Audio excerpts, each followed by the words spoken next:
Well, you know, in the Nebraska legislature, we've done quite a bit over my 8 years in the legislature, and I hope that we can look for ways to have the federal government help with job growth as well. In the legislature, of course, we passed the Nebraska Advantage, the Super Advantage. More recently, we did the innovation, entrepreneurship, angel investing.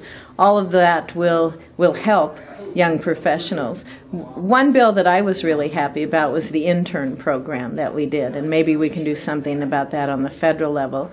But I think more importantly, what we do to help people get jobs, whether it's in Omaha or Scottsbluff or Red Cloud or wherever across the state of Nebraska, is to encourage businesses to hire.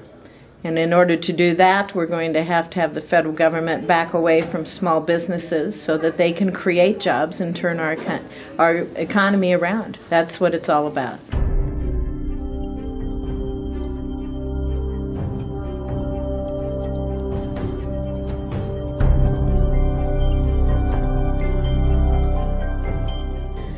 Well, I don't know if I can think of a program right offhand. But I can tell you that I have a very good record of working across the aisle. And I always encourage people to look at the record of both candidates because we have a very different records when it comes to programs. I do have a record of working across the aisle in the Nebraska legislature. You have to if you're going to be in leadership, and you have to if you're going to be working on important policy initiatives. And I've done that. I've been effective in working with people on both sides of the aisle in order to help make the lives of Nebraskans better.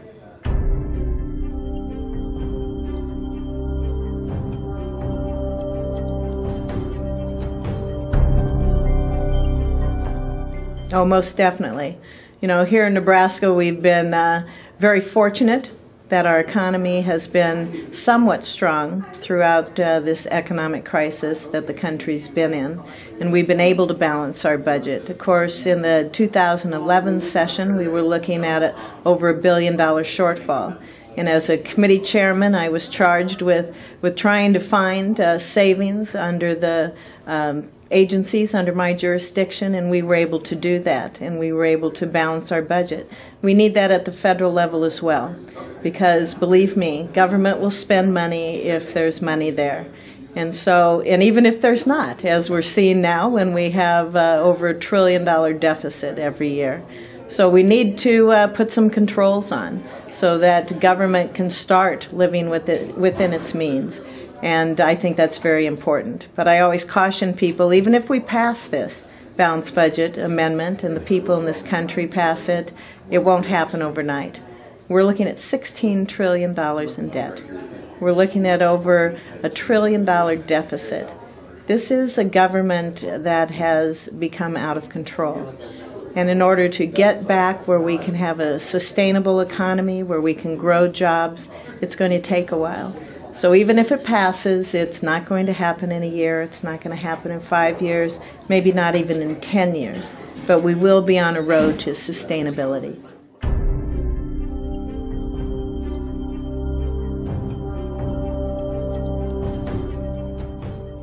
I offer plans. I offer good policies for the future. I'm very concerned about the direction that our country's headed. And we're going to have to change that direction, in my opinion, if we're going to have an economy that's vibrant. I have a very positive outlook for our country. I see a brighter future for America, but we have to change the direction we're headed. We have to balance a budget. We have to address that deficit and debt. We're going to have to back government away from small businesses so businesses can create jobs. That's how we turn this economy around. It's by allowing businesses to create jobs, to offer opportunities so people can have work. You know, I just spoke to a college class today here in Omaha, and I looked at them and I said, half of you are not going to have a job. You know, things have to change. And we can do it. You know, we can do this. We can reduce regulations. We can reform the tax code. We have to reduce energy costs. Heck, we need an energy plan in this country. You know, I'm in favor of repealing the Affordable Health Care Act. We need to promote free and fair trade. You know, the list goes on and on. There's so much that we can do in order to turn this economy around and grow our country, and I look forward to it.